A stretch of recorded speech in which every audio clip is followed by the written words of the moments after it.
I have always had a lot of luck. My name's Tom. Ever since I was a little boy, I've been winning a lot of things thanks to my incredible luck. During sports events, my classmates would always put me forward if there was a penalty shot, and every single time, I would make our team win. My mom loved playing bingo, and every weekend she'd take me to the senior center, and I would be her lucky charm. There wasn't a week that she lost. In the end, they banned her because she kept winning. My dad was a big fan of football, and every game day, he'd take me to watch the game. And every time, his favorite team won. I became the superstar in school. Everyone wanted to be my friend. People were hoping my luck would rub off on them. Unfortunately, that was when I realized most of them were just using me for their benefit. There was a group of guys who I considered to be my closest friends, but one day, I overheard them talking behind my back. "Hey, did you invite him to your party?" "Yeah? Why?" "You shouldn't have done that." "What? Why? I thought we wanted him there so we can get lucky and get some pretty girls' numbers." "It doesn't work like that." "Yeah, Luke's right. All the girls will want to crowd around him, and we'll never be able to get anyone's attention." "All right. I'll tell him the party's canceled. I already got what I wanted to wish for anyway. Mom and Dad got me a new PS5. My friends used me like a genie, only using my luck when they needed me, and only to their own advantage. After that, I stopped being around people. I got sad. I no longer liked sharing my gift with others, and so my gift disappeared. My luck ran out, and I was never able to use it for myself. After graduation, I started working for a small tech startup. It was nothing special. I saw it as a way to pay the bills. But then, I realized I was pretty good at coding. That was my first mistake. They say, if you don't like your job, never do anything good, because they'll keep asking you to do it over and over again. When my boss found out that I was fast and coded well, he dumped a lot of our team's work on me. Every time he needed something debugged, he'd call on me. When there were newbies to the company, he sent me to train them.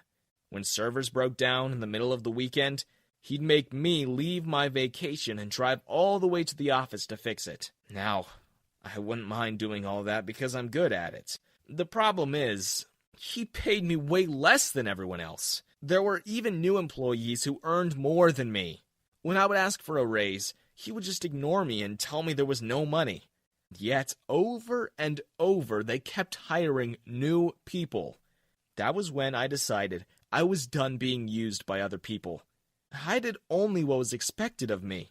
I no longer did things that weren't in my job description. I was a coder, and so I only coded. If they had other problems, I told them I was busy doing the job I was hired for, and for a while, it worked. Until my boss began picking on me. In meetings, he would call me out, would make up stories about me, and tell everyone I was late all the time, or that I wasn't doing enough work. He would complain about me to the CEO, telling him I should get fired because I refused to fix things when they broke.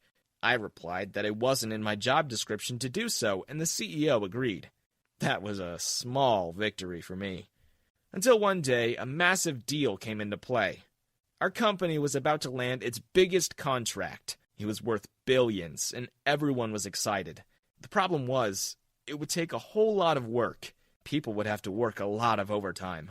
The CEO gave our boss and I was pretty stoked that we were all finally going to get a raise. I worked as hard as I could. Even though I didn't like working there, it was exciting to be a part of something huge. Poured my sweat and went many sleepless nights. Some days I even slept at the office. Until, when payday came and we all realized we didn't get a raise. Not a single one of us. Except for our boss. To top it all off, none of us were paid overtime. We all walked out. It turned out, our boss pocketed all the money the CEO gave him as a budget for our raises. So we decided if we weren't going to get paid, the company didn't deserve to make money off of us. Our boss decided to present the work by himself. He was determined to go ahead with the deal. Unfortunately for him, he knew nothing about the project. He had no idea how the code worked. He didn't even know where to begin with the algorithm I developed for the company. So, one day, while we were still on strike, he called me in a panic. "You have to come back, now, and talk to your team of programmers. The clients are here and I don't know what to tell them." I laughed. "Sounds like a you problem, boss. Can't come back until we're paid our overtime." "You know I can't do that. I've already used the money. I put down a down payment on a yacht." Well, like I said, that's a you problem, boss. I could hear his anger over the phone, and then he began shouting, "You get back here right now, or I'll fire you! I'm your boss! You do what I say!" You know what? If you fired me right now, it'd solve a lot of problems. You pay me criminally low. If I were to get a job elsewhere, I'm easily worth twice, even 3 times. Ha! Good luck with that! Cool. I quit. No, you're fired! Nope, I quit first. Bye. The deal between the 2 companies fell through, and I heard the CEO was furious on my ex-boss for letting it happen. Of course he lied and blamed it all on us. Especially me.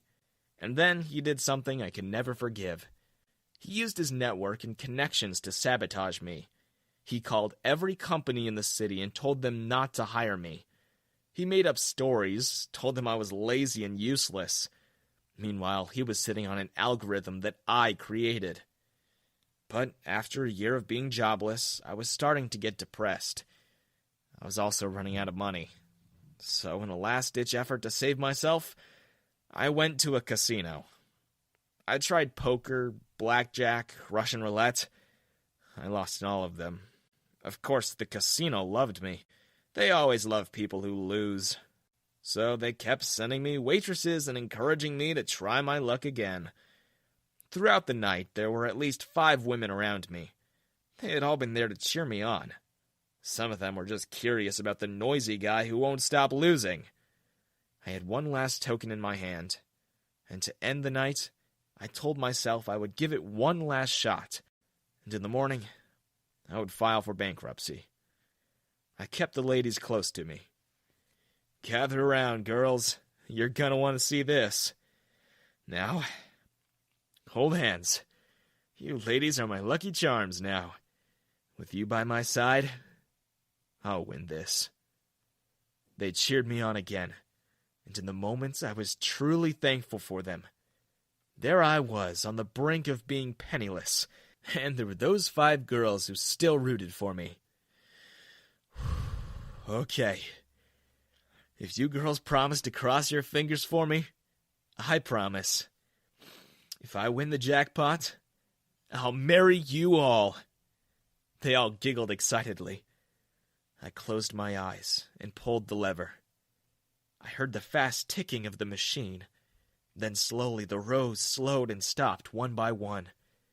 There was screaming. I felt 10 hands push and pull me with excitement, and then I heard the fanfare music explode over the speakers. I opened my eyes, and there it was. 3 sevens, all in a row. I won the jackpot. It was $100 million. I couldn't explain what I felt in that moment. It was like the heavens opened up, and I was floating in air. And then I fainted. When I woke up, everything was bright white. I blinked, and I saw 3 beautiful ladies wearing white. Am I in heaven? The 3 girls giggled. No, sir. You're in a hospital. We've been waiting for you to wake up.